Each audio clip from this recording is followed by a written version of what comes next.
Hello friends, GK गुरुजी अड्डा के YouTube platform पे मैं शैलेश आप सभी का हार्दिक स्वागत करता हूं। प्यारे साथियों, जैसे कि आप सभी को पता होगा, आप सभी का रीट का एग्ज़ाम बहुत ही जल्द होगा।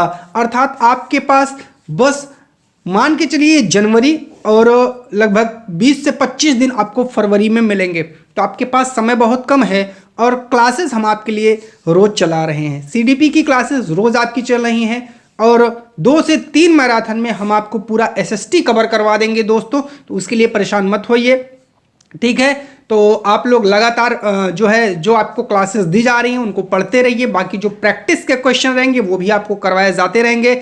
चैनल पर नए हैं तो सबसे पहले चैनल को सब्सक्राइब कर लीजिए, वीडियो को लाइक कर दीजिए, अपने हर एक दोस्त परिवार भाई बहन तक शेयर करिए। हम लोगों ने इसके पहले जो वीडियो का अध्ययन किया था वो वीडियो थी आपका अधिगम। अब अधिगम बहुत बड़ा टॉपिक है, उसमें 2 छोटे और टॉपिक हैं, तो उनको अलग से हम लोग देखते हैं। आज हम जिस टॉपिक की चर्चा करने वाले हैं वो है अधिगम स्थानांतरण, जिसको बोलते हैं ट्रांसफर ऑफ लर्निंग। क्या होता है आइए समझते हैं, ठीक है। जैसे कहा जा रहा है ट्रांसफर ऑफ लर्निंग आपको जानना है तो क्या है, आइए इसको जानते हैं, समझते हैं बहुत आराम से। कह रहा जब सीखा हुआ कौशल या काम दूसरे सीखने के कौशल या काम को प्रभावित करता है तो उसे सीखने का स्थानांतरण कहते हैं। जैसे ट्रक चलाने में सीखा गया कौशल कार चलाने की प्रक्रिया को प्रभावित करता है। मेरी बात को समझिए। देखिए, जो प्रभाव होता है वो 2 रूपों में पड़ता है, एक तो सकारात्मक, एक नकारात्मक। इसके बारे में आप आगे जानेंगे, लेकिन यहाँ पहले आप जानिए कि जो प्रभाव है वो है क्या। देखिए, जैसे मैंने कहा कोई व्यक्ति है अगर वो ट्रक चलाना जानता है, आप लोग मुझे बताइए क्या वो कार चला सकता है कि नहीं। मुझे इतना जवाब दे दीजिएगा बस। अरे भैया क्यों नहीं चला सकता? ट्रक में हैंडल होती है, कार में हैंडल है। ट्रक में ब्रेक है, क्लच है, गियर है, वही कार में भी है। बस वो है कि ट्रक बड़ी है, कार छोटी है, दोनों रोड पे ही तो चलती हैं। कोई दिक्कत हो सकती है? आप कहेंगे सर जी नहीं हो सकती है। जैसे कि कार चलाना और प्लस में बस या ट्रक चलाना एक जैसा काम है। कार चलाने वाला व्यक्ति बस को चला सकता है और बस चलाने वाला व्यक्ति कार को चला सकता है। इसे हम लोग धनात्मक स्थानांतरण भी कहते हैं, ऐसे समझ लीजिएगा, जो हमें एक सकारात्मक दृष्टिकोण की ओर ले जाता है। ठीक है, इसमें कोई दिक्कत आपको नहीं लगी होगी, मेरा ऐसा अनुमान है। अगर लगी हो तो कमेंट करिए। आगे बात करते हैं। जो दूसरा है, एक होता है ऋणात्मक स्थानांतरण। अर्थात जब आप पहले कोई काम सीखे हैं और बाद में कोई काम सीख रहे हैं, दोनों अलग अलग हैं और दोनों एक दूसरे को प्रभावित करते हैं। कोई बच्चा है वो साइकिल चलाना सीखता है और एक बच्चा है जो बाइक चलाना सीखता है। बताइए, साइकिल चलाना सीखना बाइक चलाने में आपकी हेल्प करेगा? कभी नहीं करेगा।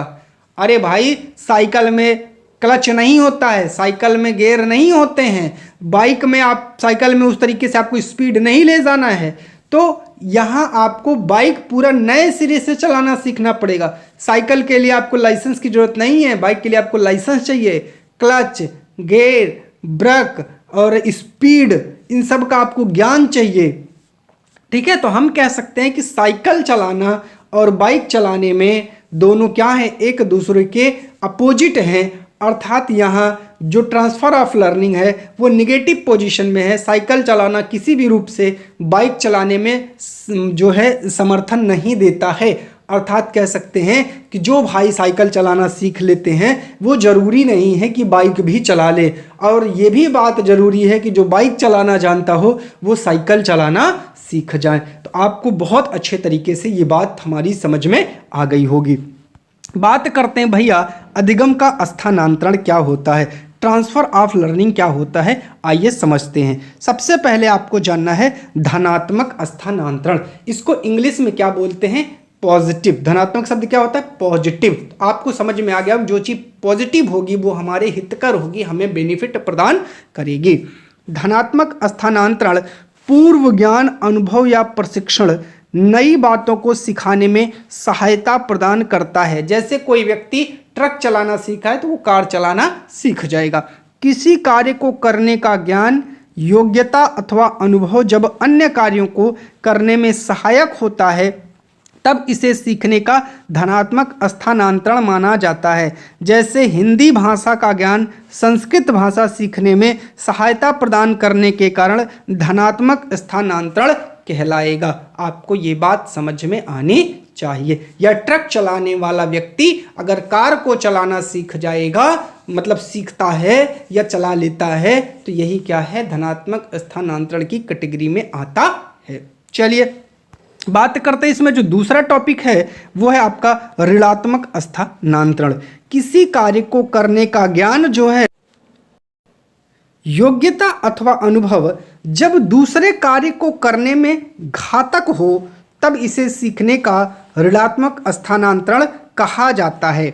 जैसे तेज चलने का अभ्यास दिल की बीमारी की स्थिति में चिकित्सक की सलाह के बावजूद धीमे चलने में बाधक होता है, अतः इसे ऋणात्मक स्थानांतरण कहा जाएगा। यह सिंपल सी बात है, जो व्यक्ति साइकिल चलाना जानता है उसे बाइक चलाना दे दिया जाए वो नहीं चला पाएगा, इसी को ही ऋणात्मक स्थानांतरण बोलते हैं। चलते हैं अब देखते हैं आगे।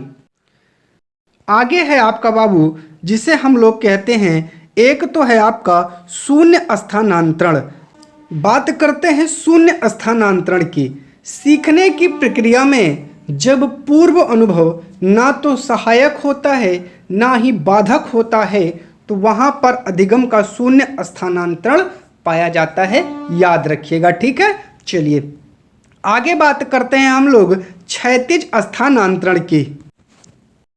क्षैतिज स्थानांतरण क्या होता है, जब किसी स्तर में अर्जित ज्ञान, अनुभव अथवा प्रशिक्षण का उपयोग व्यक्ति के द्वारा उसी प्रकार की लगन या समान स्थिति में किया जाता है तो इसे सीखने का क्षैतिज स्थानांतरण कहते हैं। जैसे गणित में जोड़ एवं घटाव के प्रश्न को हल करने का अभ्यास इस तरह के विज्ञान के अन्य प्रश्नों को भी करने में आपको सहायता प्रदान करता है, तो उसे क्षैतिज स्थानांतरण कहा जाता है। तो ये था आपका ट्रांसफ़र ऑफ लर्निंग टॉपिक। इस टॉपिक में अगर आपको किसी भी प्रकार की कोई भी समस्या लगी हो तो आप लोग कमेंट करके उसके बारे में जानकारी कर सकते हैं। चैनल पर नए हैं तो सब्सक्राइब ज़रूर करिएगा, वीडियो को लाइक करिएगा, अपने हर एक दोस्त, परिवार, भाई बहन तक इस वीडियो को ज़रूर पहुंचाइएगा।